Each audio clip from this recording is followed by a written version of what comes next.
remember one time my ex-husband asked me, "Do I have to think about everything before I say it?" And my reply to him was, "Yeah, that would be nice." When I was growing up, I was very aware of what was going on around me. I can um, remember being even 5 years old and just really observing things and what was going on in life. And unfortunately, at 5 years old, that's when some of the trauma started happening for me. And I was actually, I guess, what we would call a hall walker in high school because I kind of like hugged the halls and observed people. And I really was friends with everyone. The high schools can be really cliquish, and I managed to be able to be friends with everybody in the school. Not people pleasing, but just really able to relate to other people. And I didn't seem dangerous. I guess I was pretty unobtrusive in all different types of relationships there. And as I got even older, I realized that there was, something else going on, that it wasn't just me. And I think that's part of raising our awareness and our self-awareness because I never really reached out to anybody about it because it's, we only think that those things are happening to us, so, or only happens to us in that way. And so it wasn't something that I really talked about with people until later on. And now it's, you know, really blown up. And so people are aware of it. And there's empaths and all kinds of different things in this spiritual, psychological world that we're in. And I remember I think I was 14 and this guy tried to rape me. It's a longer story than that. But I remember at that point in time that my awareness really started, coming forward. I was molested, um, sexually molested by a family member when I was like 8, 10 years old. And so throughout time, and I don't know that I necessarily took on people's emotions. I was aware of other people's emotions, even the people in the car behind me. But I don't think I took them on. There was just that presence. They were just there, and it wasn't even that I really needed to shield them. Like I said, I didn't talk to a lot of people about it. I thought everybody was like that. And it's nothing that I really felt that I needed to shield myself from because it was just there. I mean, it was just energy. It was just there, but it was me reacting to that energy that was coming at me. It wasn't, absorbing their energy. It was like there's a okay, theirs ends and then mine begins, and this is the area that needs work on. So there's no shielding necessary when it's actually the person was actually me that had things to work on. And it's I think with all empaths, once you feel like you can do that, and one of the biggest things that you can learn how to raise your consciousness is to be in a relationship with a narcissist. And it doesn't matter what kind of relationship, family member, friends, and most people know by now, which I'm not sure how this works. Apparently, there aren't narcissists living alone everywhere, so people are still putting up with that, in a really lower density of insanity, kind of insanity, but there's really low density and really low vibration, and that's what we want to bring people out of is this really low vibrations, excuse me, that people that are living in, that I lived in. I mean, I can kind of go up and down, up and down, up and down, and that's human. I try, I'm in the process of in an awakening and self-aware. And I think that's part of what the big things to do with empaths is be self-aware because it's not really, to me, it's not really absorbing other people's energy. I mean, there's a shield there. We all have a natural shield in, the different types of bodies that we have spiritually. And so when it comes across this barrier, this aura, the auras are there. When it gets into there, in that process, it just kind of triggers all these different things from these other person's emotions. But I'm not taking on their emotions, and so the best thing to do is to become really self-aware and to realize how how that's that person's stuff, and this is your stuff, and how you get to choose how you respond to other things, even though like people's emotions, you can't see them, but their energy, and they're there. It's just like a computer, a laptop, a lamp. I mean, they're there, and you get to choose what you want to do with it.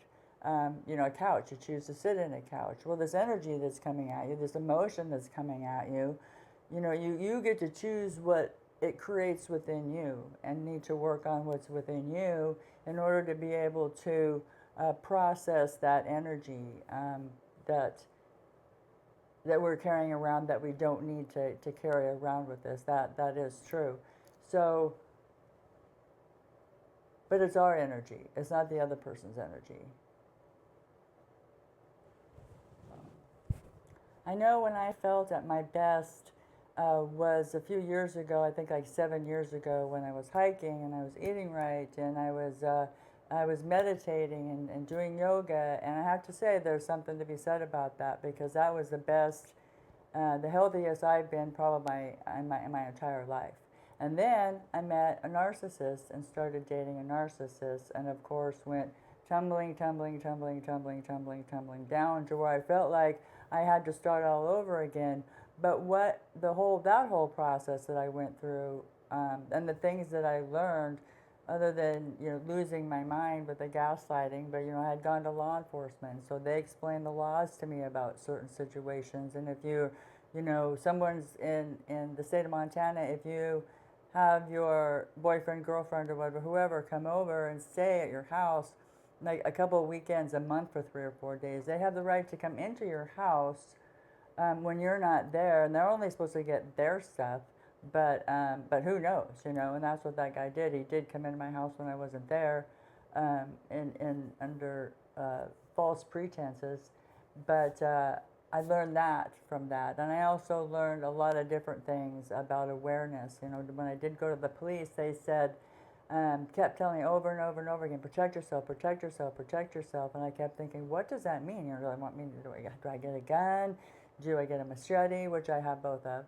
What do I do? What does that mean, protect myself? And then it dawned on me, and it occurred to me that protect yourself is in here, and is in here. That's how you protect yourself from that kind of a situation, through knowledge, through learning from your experiences, from getting away from the narcissist. We all know that. So if you have someone who's dating a narcissist, it's like, are you really willing and ready to watch that person go through that, or are you going to risk a relationship or a friendship and tell them about it and provide them with material and information? You know, because right now we're all trying to raise the consciousness and our vibrations on this planet, because it would appear that it's going right down the crapper. And regardless of what you believe in, if you believe in dinosaurs, if you believe in religion, or if you believe in spirituality, or whatever it is that you believe in, we're all on the same planet.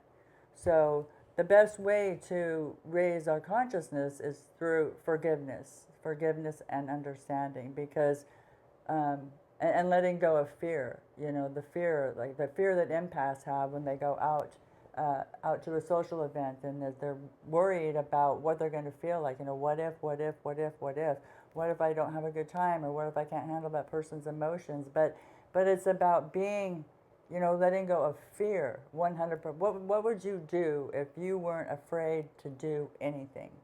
You know, what would you do if you had that option in life? If you didn't feel fear, then what would you do? And how do you practice not feeling fear? You know, a lot of it is making a decision and taking action, and making decision and taking action. And I know with me that works, because if I make a decision and I don't get on it right away, that's called procrastination, if it even happens at all. And so if I make a decision, a true decision, even at the grocery store, if I'm standing there looking at something, and I'm just like, oh, for goodness sakes, Rhonda, just pick one, you know. It's made grocery shopping a lot less shorter amount of time. So it's a matter of making a choice on whether you want to feel fear or not. And of course, with that, you have to backtrack, and you have to go back, and you have to do the steps. And there's a lot of information available out there on the internet to be able to do that, and to be able to help everybody get to a better place.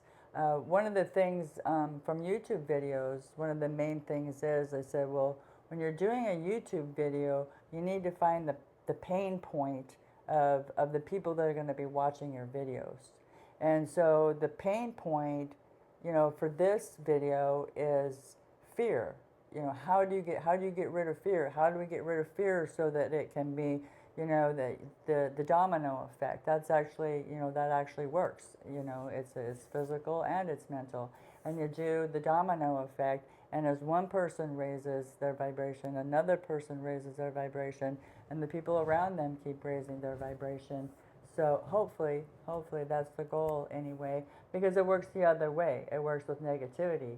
I've had a couple of friends that I really don't talk to anymore because they weren't supportive, and I just was like, well, I'm not going to talk to you, because not that I'm going to, ban them from my life or anything, but it's like right now is not a good time, because I'm trying to, I just moved from a place I lived my whole life about 3 months ago, so I'm really trying to adjust to a different life, and I just decided I didn't need that.